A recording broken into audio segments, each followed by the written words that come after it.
Nos suivis benthiques ont montré qu'il y avait une recolonisation des espèces telles qu'attendues pour ce type de substrat du bassin, qu'on n'avait pas d'impact sur les herbiers qui étaient situés un peu plus éloignés du chantier mais sur cette face littorale. Et par contre, on a repéré un certain nombre de coquilles qui étaient réapparues après les travaux, après le retrait de l'ensemble du matériel anthropique.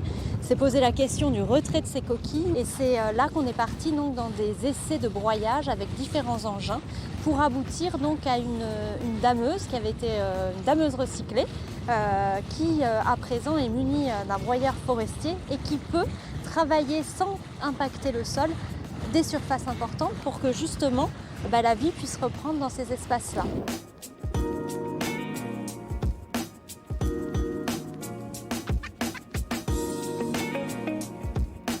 Notre idée au CIBA, c'est de doubler la cadence. C'est-à-dire on a annoncé clairement qu'à partir de 2022, on y est cette année 2022 et 2023, on s'est donné les moyens, le CIBA, de doubler cette cadence, de doubler cette volonté qui est partagée par tous les acteurs du bassin, de restituer des bancs de qualité au profit des ostréiculteurs et de l'environnement pour que chacun retrouve ses marques.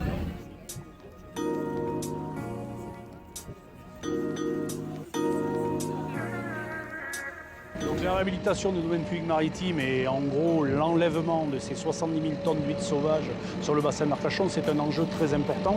C'est ce qui va nous ramener notre capacité, je l'espère, à produire. Nous avons globalement en 30 ans divisé par 2 notre capacité à produire. Quelques repères, 70 000 tonnes d'huîtres sauvages pour 10 000 tonnes d'huîtres en élevage. Il est évident que ces huîtres sauvages se nourrissent et deviennent un vrai compétiteur trophique pour le bassin d'Arcachon.